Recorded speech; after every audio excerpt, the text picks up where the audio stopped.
Hello guys, అందరికీ నమస్తే. Today special టమాటా పుదీనా చట్నీ. ఈ పచ్చడిని ఏ విధంగా ప్రిపేర్ చేసుకుందామో చూద్దామా. ఈ కాంబినేషన్ అయితే చాలా బాగుంటుందండి. ఒకసారి అయితే ట్రై చేయండి. ముందుగా అయితే ఒక కడాయి పెట్టుకొని అందులో 2 టేబుల్ స్పూన్ ఆయిల్ వేసుకొని ఒక 2 చెంచాల పల్లీలు అయితే యాడ్ చేసుకుందామండి. ఆయిల్ కొంచెం వేడయ్యాక ఈ విధంగా పల్లీలు వేసి ఒకసారి అయితే కలిపేసుకుందాం. పల్లీలు కొద్దిగా వేగాక ఒక 20 పచ్చిమిర్చి తీసుకోండి. కారం తక్కువగా ఉంటే 20 తీసుకోండి, కారం ఎక్కువగా ఉంటే ఒక 10-12 సరిపోతాయండి. మిర్చి మగ్గాయి.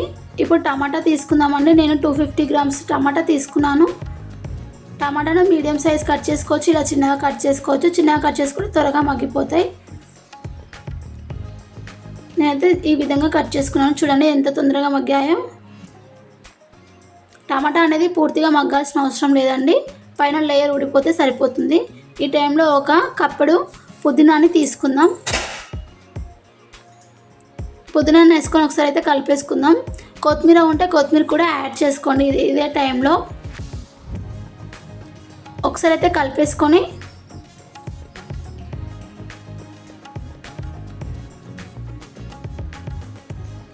పుదీనాని పచ్చివాసన పోయేంత వరకు ఫ్రై చేసుకుందామండి.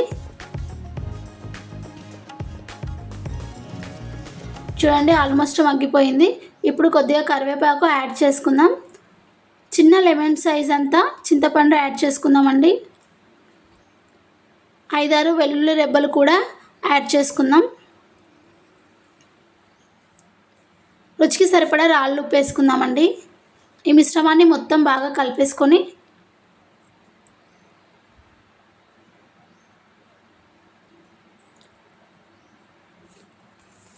చూడండి ఫ్రై అయిపోయింది. దీన్ని ఒక 5 to 10 మినిట్స్ చల్లారనిద్దాం.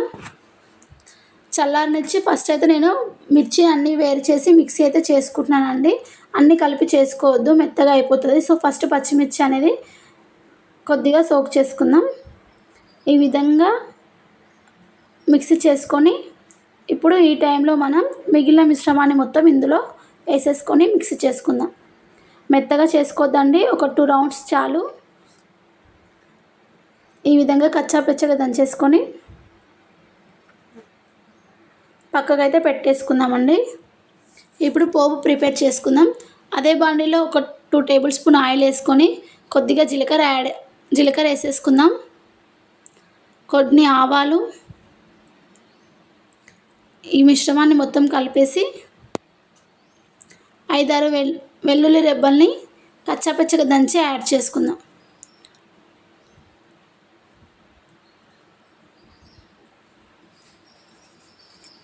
పచ్చివాసన పోయేంత వరకు వెల్లుల్లి రెబ్బల్ని వేయించుకొని ఈ టైంలో కరివేపాకు యాడ్ చేసుకోవచ్చండి.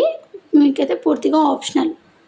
ఇప్పుడు కొద్దిగా పసుపు వేసుకుందాం. కరివేపాకు ఎందుకు వద్దనంటే ఇంతకుముందు వేసుకున్నాం కదా, సో అందుకే నేను ఇప్పుడు వేయట్లేదండి. ఇంతకుముందు మిక్స్ చేసుకున్న మిశ్రమాన్ని పోపులోకి టర్న్ చేసుకుందాం.